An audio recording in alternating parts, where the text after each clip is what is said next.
Assalamualaikum warahmatullahi wabarakatuh. Pada pertemuan kali ini saya akan membahas mengenai penelitian saya, yaitu saya meneliti pengaruh cahaya terhadap perkembangan dan pertumbuhan pada tanaman kangkung. Nah, langsung saja. Pada awal proses penelitian ini, saya tentunya menyiapkan bahan-bahan terlebih dahulu. Nah, di antara bahan tersebut yaitu yang pertama ada biji atau benih kangkung itu sendiri. Untuk bahan yang kedua yaitu di sini ada tanah dan pupuk. Nah, dan tanah yang saya pegang ini sudah saya campurkan dengan pupuk. Di sini saya menggunakan pupuk kandang, yaitu saya menggunakan kotoran ayam. Untuk bahan selanjutnya yang kita butuhkan yaitu air. Nah, fungsi air di sini yaitu untuk penyiraman pada tanaman kangkung yang akan kita tanam nanti.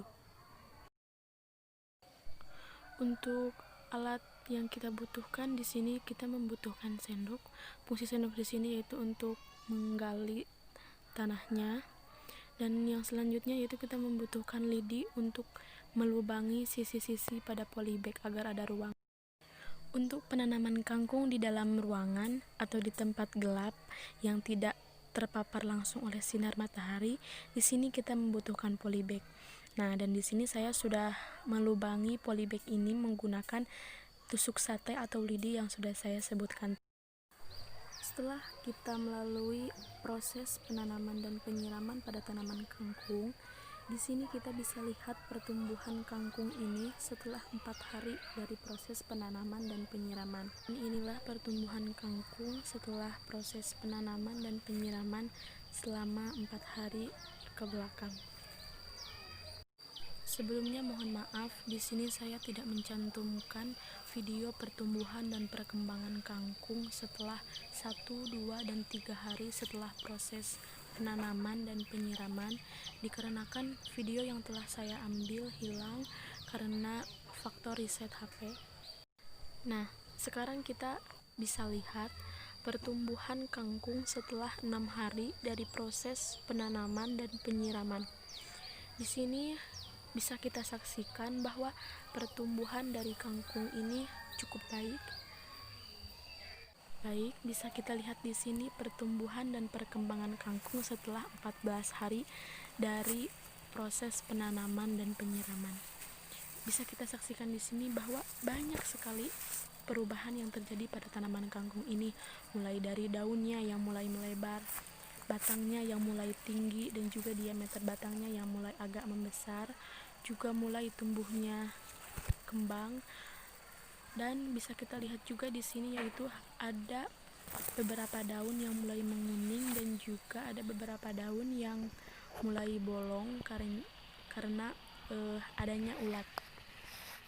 Setelah kita membahas mengenai pertumbuhan dan perkembangan kangkung selama 2 minggu yang kita tanam di luar ruangan atau yang langsung terkena paparan sinar matahari, sekarang kita akan menuju pembahasan mengenai pertumbuhan dan perkembangan kangkung yang kita tanam di dalam ruangan atau di tempat yang tidak langsung terpapar sinar matahari.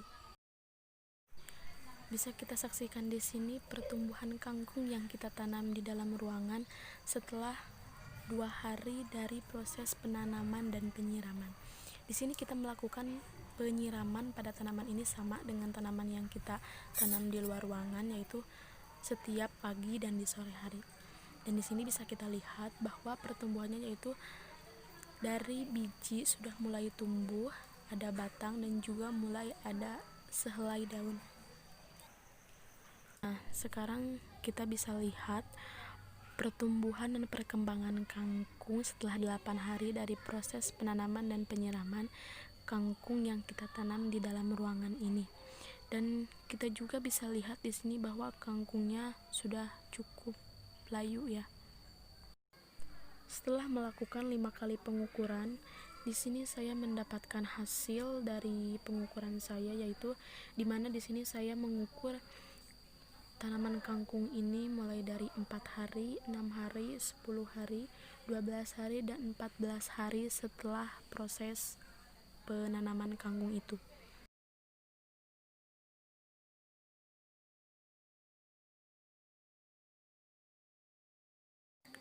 Setelah kita menyaksikan video pertumbuhan dan perkembangan pada kangkung selama 2 minggu, sekarang bisa kita simpulkan bahwa pada tanaman kangkung yang disimpan di tempat yang tidak langsung terkena paparan sinar matahari atau di tempat yang gelap, awalnya tanaman kangkung tumbuh dengan baik, yang ditandai dengan pertumbuhan tinggi tanaman dari 6,6 cm menjadi 15,3 cm.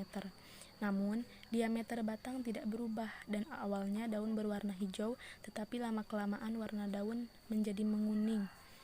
Hal ini dikarenakan di tanaman terdapat hormon yang bernama auksin.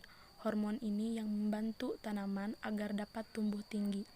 Salah satu fungsi cahaya matahari dalam pertumbuhan adalah untuk menghambat kerja hormon auksin ini.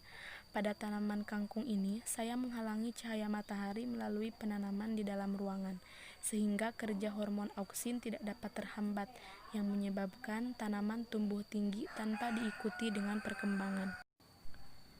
Pada tanaman kangkung yang disimpan di tempat yang langsung terkena paparan sinar matahari atau di tempat yang terang, tanaman tumbuh paling baik, yaitu ditandai dengan pertumbuhan tinggi tanaman yang awalnya 6,2 cm menjadi 14,6 cm, dan diameter batangnya pun bertambah dengan seiringnya pertumbuhan tinggi batang.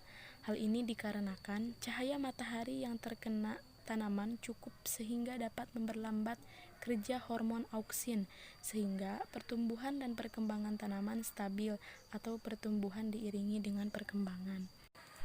Untuk kesimpulan lebih singkatnya, bisa kita simpulkan yaitu tanaman kangkung yang kita tanam di dalam ruangan atau tidak langsung terkena paparan sinar matahari, itu pertumbuhannya cukup baik tetapi tidak dengan perkembangannya. Nah, sedangkan yang ditanam di luar ruangan atau yang langsung terkena paparan sinar matahari itu pertumbuhan dan perkembangannya cukup baik dan stabil. Mungkin sekian yang dapat saya sampaikan. Mohon maaf bila ada kesalahan karena saya masih dalam tahap pembelajaran. Wabillahi taufiq wal hidayah. Wassalamualaikum warahmatullahi wabarakatuh.